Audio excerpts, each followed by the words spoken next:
The trap is not just that women are being told to look beautiful. The trap is that beauty is now being sold as a total system of self-correction, where every pore, every shadow, every trace of softness, tiredness, age, texture, history, and humanity must be managed until the face becomes a polished surface with no resistance left in it. What gets praised as discipline, elegance, and feminine excellence is often something colder than beauty. It is erasure with good lighting. That is why the China maxing conversation matters, even when people try to reduce it to a trend, a joke, or another internet fascination with hyper-curated aesthetics. What is being admired is not merely makeup, skincare, or style. It is an extreme beauty optimization fantasy built around porcelain skin, tiny features, immaculate grooming, strategic fragility, aggressive filtering, and a near-total removal of visible imperfection. The face becomes less like a living face and more like a prestige object, something refined to the point of emotional silence. And once that fantasy begins to circulate at speed, women do not simply consume it. They are asked to measure themselves against it. There is a reason this aesthetic hits so hard. It arrives dressed as softness, but it behaves like surveillance. It looks delicate, but it demands military precision. It presents itself as high femininity, but what it often rewards is obedience to a ruthless visual code. Be paler, be smoother, be smaller, be sweeter, be more polished, be impossibly clean, be visibly feminine, but never messy in the ways real women are messy.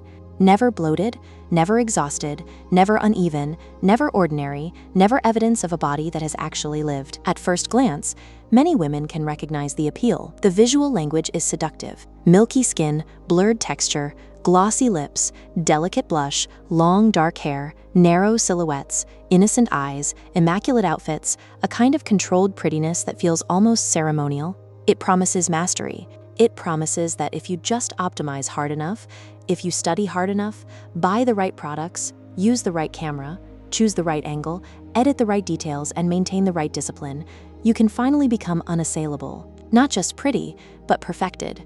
Not just seen, but approved. But perfection is never a stable category for women. The closer you get, the more it expands. That is the cruelty hidden inside every beauty culture that worships flawlessness. There is no arrival point. Porcelain skin becomes brighter skin. Bright skin becomes skin with no visible pore, no discoloration, no movement. Feminine refinement becomes lower body fat, smaller features, a more delicate voice, a calmer face, a more controlled presence. Then the body is not enough. The room must match. The lighting must match. The feed must match. The life must match. Beauty stops being an expression and becomes an infrastructure. This is where the so-called optimization culture around femininity becomes dangerous.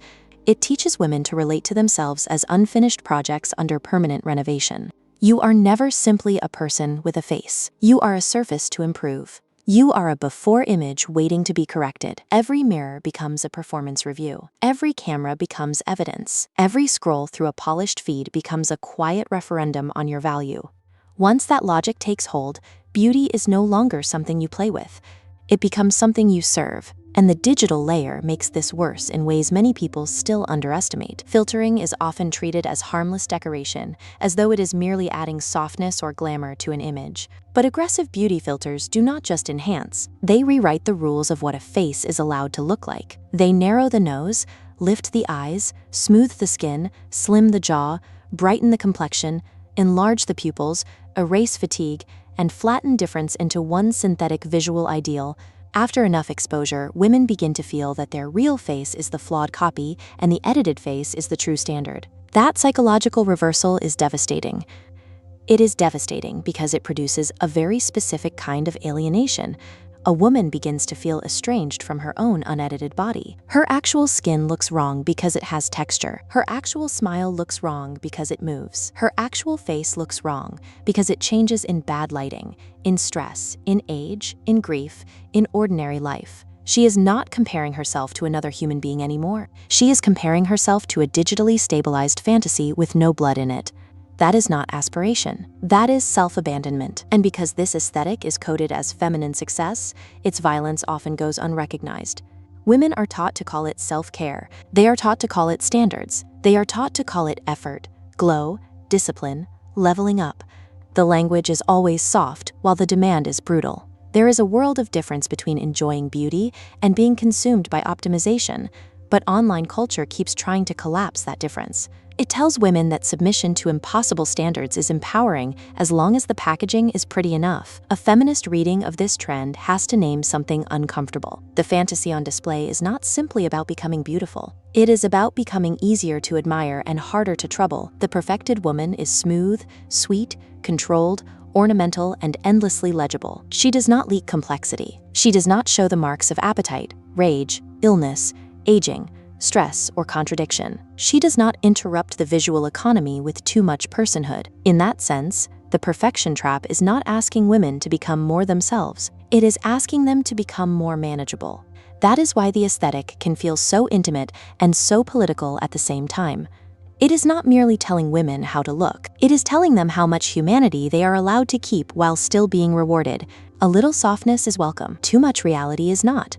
The ideal woman must appear effortless, even when her appearance is built on hours of labor, digital modification, spending, self-monitoring, and emotional taxation. She must embody ease while living in maintenance.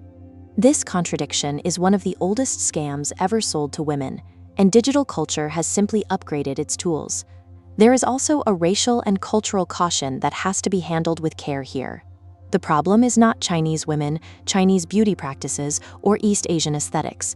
Women across every culture are pushed into punishing visual regimes, and many Chinese women are themselves navigating, resisting, and suffering under these standards. The problem is what happens when global internet culture extracts a highly curated beauty image, strips it of context, intensifies it through filters and imitation, and then markets it back to women as the next superior route to flawless femininity. Once it becomes a meme of optimization, it stops being about cultural appreciation and starts functioning like another machine for female inadequacy. That machine is hungry. It eats time, money, attention, confidence, spontaneity, and psychic peace. It convinces women that every feature can be corrected, every insecurity can be monetized, and every discomfort with the self is a business opportunity. The result is not liberation. It is a profitable form of dissatisfaction. Women become ideal consumers precisely when they are taught to experience their faces as problems that need continuous intervention. A trend like this may look aesthetically elevated, but economically it is very familiar. First create a more punishing standard, then sell women the latter. The emotional cost is harder to quantify, but women know it in the body.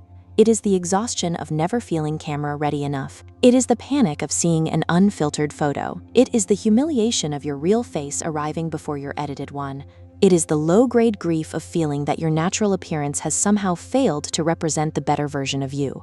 It is the way beauty culture steals presence by forcing women to keep splitting themselves in two, the visible self and the corrected self, the living self and the display self. Over time, that split can hollow out your relationship to femininity itself. Something that could have been playful, expressive, sensual, artistic, or communal becomes anxious and punitive. Instead of asking what makes you feel alive, you start asking what makes you look expensive. Instead of asking what feels good in your body, you ask what reads as refined on camera. Instead of building a style, you build compliance. The danger is not that women care about beauty. The danger is that beauty becomes the main language through which women are taught to negotiate worth, safety, desirability, and social legitimacy. So what is the alternative when the pressure is this ambient and this relentless? It is not moral purity. It is not pretending to be above beauty.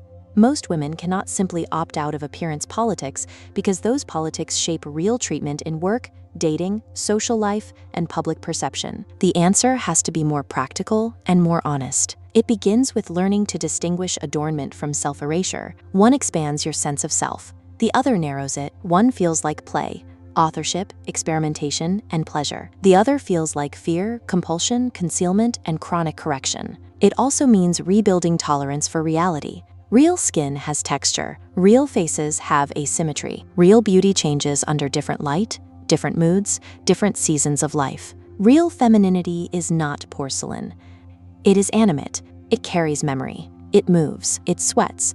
It ages. It recovers. It surprises. If a beauty ideal requires you to become less visibly human in order to qualify as feminine, then the standard is not sophisticated. It is hostile. Women need spaces, online and offline, where appearance is allowed to loosen its grip. Not because beauty is trivial, but because it has been made too central to female selfhood for too long. We need a language for admiration that is not always tied to flawlessness. We need representations of women that include texture, size variance, fatigue, complexity, age, and unperformed emotion. We need to stop praising women only when they look edited into serenity, and we need to become suspicious of any trend that offers perfection in exchange for intimacy with your own face. The most radical thing a woman can do in a culture obsessed with refinement is not to become careless. It is to remain fully present inside her own body while the market keeps inviting her to disappear from it. To wear beauty without letting beauty wear her. To enjoy style without turning herself into a project of endless purification. To refuse the lie that her highest form is a filtered one. That refusal does not make her less feminine. It makes her less available to a system that profits from female self-distrust. China maxing, in this sense, is bigger than one aesthetic. It is a warning flare. It shows how quickly beauty culture can slide from aspiration into self-cancellation, from artistry into control, from pleasure into discipline, from femininity into performance so strict it begins to resemble silence. And once women learn to recognize that shift, they can interrupt it. They can ask harder questions about who benefits when women disappear behind polish. They can reject the idea that the ideal face is the one that looks least alive. They can choose a beauty practice that leaves room for a self to remain. Because the truth is that perfection has never loved women back. It only rents their loyalty, drains their energy, and raises the price again. A face is not a mistake waiting for correction. A woman is not a draft. And any culture that teaches her to erase herself in order to become beautiful deserves not admiration, but refusal.